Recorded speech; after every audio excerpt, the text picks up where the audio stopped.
Hello, I'm Paul Dychuk, founder of Elastic Steel, Method of Athletic Conditioning. Today I'm going to talk a little bit about the adductors, what they do, adductor flexibility, letting go of the adductors, and the issues that they can cause in squatting movement and lunging movement, as well in the kicks.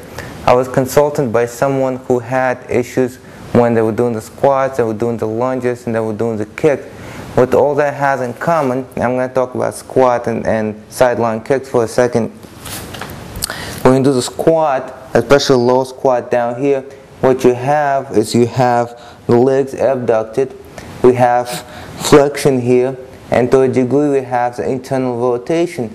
So some of the adductors that do that can have an issue. Of course, we want to check if someone is favoring the external rotation. Now, to do that, we have to go through all the other muscles that do the external rotation. Sartorius, and in case that I'm talking about, it didn't present an issue. The 6 deep external rotators, checked, no problem. Hamstring, external hamstring doing the external rotation, no problem. Psoas, iliacus, no problem. What's the adductors?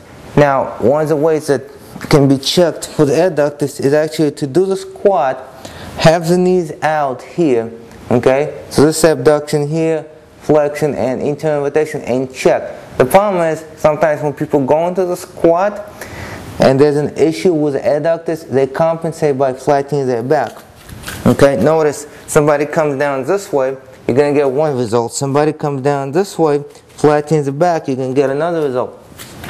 So what I like to do is do the baby pose, and from here bring the knees out a little bit. Okay, see if there's any pain.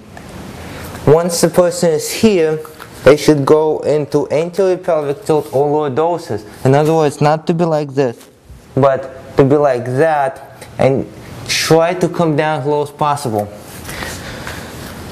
Now, for precaution measures, I will have the person actually go into one direction and into the other direction here.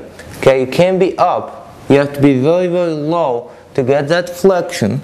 And from here, he would go in one direction, go in the other direction. Now, the legs here, once again, now adducted, you're flexed, okay? And because of this, you would also check the rotation. And then you will see if the adductors present a problem. Now, in this specific case, the adductors were the problem.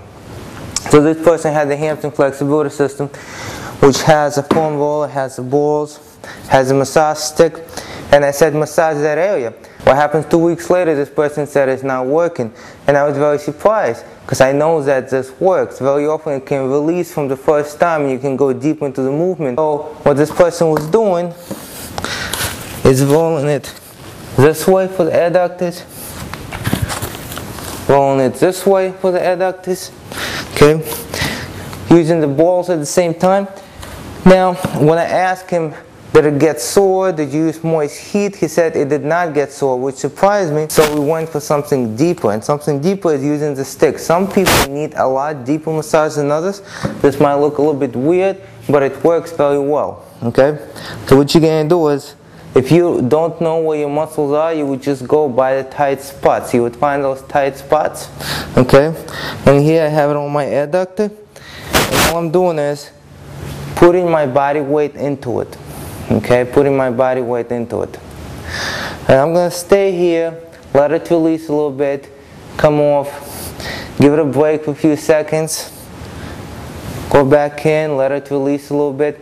So one spot released, and then I might move a little bit down the leg, or I might move a little bit up the leg.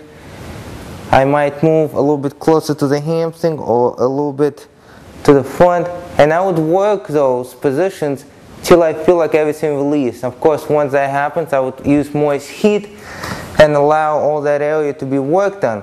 Now, after a few times, when you will test yourself again, okay, you will see that once you're here, this area has released and you're actually able to come in more to the ground, bring your knees out more, and at the same time, rotate them more. Okay? Now, quick question, how does that apply to kicks? Very often it's related to sideline kick, because when you saw that sideline kick, leg is abducted and you need to rotate it in. If you have issues with the outward rotation, the muscles that actually pull it into outward rotation, your side kick is going to have an issue. You're going to compensate with your back, you're going to compensate all over the place. You might actually do the knife foot, because when you don't do it flat, now the toes are up and you can't really bring it down. All of that will work on that outward rotation to lessen it and allow the hip to go into inward rotation. Now remember, psoas, once a flexion, the psoas is very often looked at as an issue for the outward rotation. Sometimes people look at the hamstring, sometimes people look at the deep six, rarely people look into the sartorius, but the adductors can have a lot of issues. Not all adductors want the flexion, so the ones that don't will have you round your back and cause back issues when you go into those deep fringes. I'm Paul Dyshuk. Thank you for watching.